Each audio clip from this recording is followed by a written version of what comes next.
What's up guys, Prepared Guy here once again. Today we're going to be taking a look at the Olight Warrior Mini 2. I've had this flashlight in my possession for about 2.5 months and it became my new EDC favorite. So stick around and I'm going to tell you all about it right now.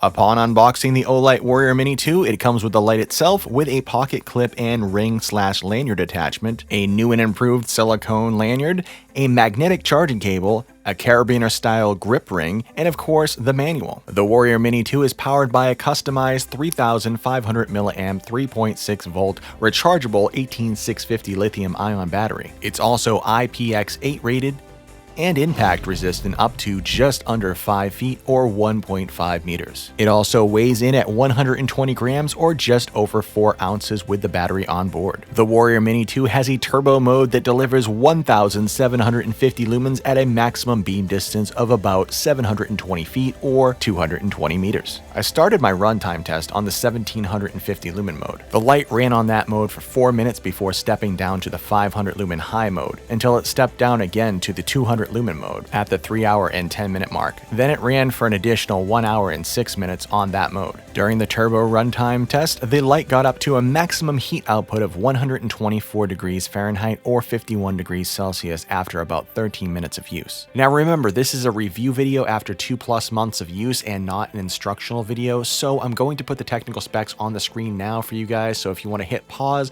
on the parts that may be important to you, I'm going to show some features from the instruction manual now. And if you guys want to learn more about how the UI works and such features as lockout mode and or the changing of the tail switch function, I will leave a link down in the description to my original Olight Warrior Mini video. That way you guys can reference that since the UI on the Warrior Mini 2 is pretty much the same as the original Warrior Mini. I will point out that the newest feature of the Warrior Mini 2 is its proximity sensor, which I personally think is decent, but it still needs a bit of work in my humble opinion. Get it? Opinion? Never mind.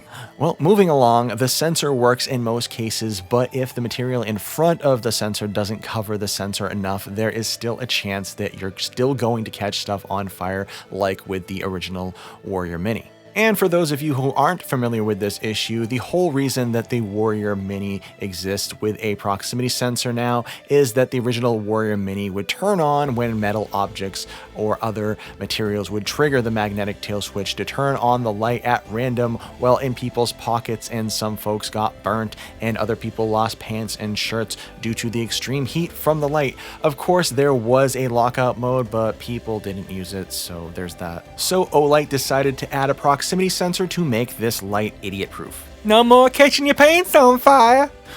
So sorry about this next part, Olight. Like I always say, I'm here to give the consumers an honest, real-world review and not a sales pitch. So although most of the time the new proximity sensor saves my t-shirt and pants from catching fire, there has been a few times where the proximity sensor just didn't work at all and the old fears came back. Here are some test examples so you know what to expect from the new proximity sensor's performance.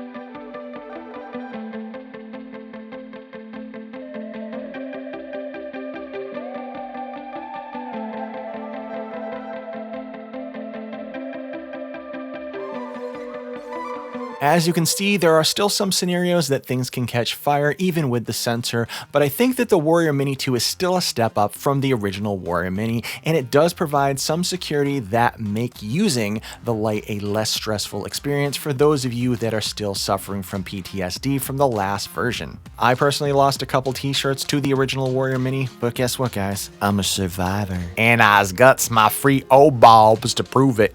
Now let's see some beam shots. First I'll go through all the modes indoors and then I will show you the turbo mode outside. So let's go. At about 15 feet away from the door in front of us, first up is the 1 lumen moonlight mode with a runtime of 45 days, and it only goes about 2 feet. Second up is the 15 lumen low mode with a runtime of 6 days and 20 hours. Third up is the 120 lumen medium mode with a runtime of 19 hours. Fourth up is the 500 lumen high mode with a runtime of about 3.5 hours. And last is the 1700 lumen turbo mode with a runtime of 4 minutes. And now, the strobe mode! Now that we're outside, you can see that this is a pretty good thrower. That tree line is about 100 feet away, and you could see how it lights up a completely dark area of my yard to almost daytime conditions. The 1750 lumen turbo mode offers up 12,300 candela, and it also is in the cool white tint, which is about 6,500 Kelvin. So that's not too bad at all for a light of this size with the great run times and everything. So I'm pretty happy with it. I mean, look at the beam shots, guys. Look at how this light performs.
Overall, the Warrior Mini 2 is a decent addition to my Olight collection. The lumen outputs, runtimes, and safety features are all great selling points. I bought 3, one to beat up, one to have as a backup for that one, and also one as a collectible. I love my Elements Fire version that I got during the flash sale, and with the standard model priced at about $90 US with a 5-year warranty from Olight, I'm relatively satisfied with the Olight Warrior Mini 2, and I feel a bit more confident that my t-shirt won't catch on fire as often as it used to before. But still, with any high performance flashlights, it's always good to exercise caution during use.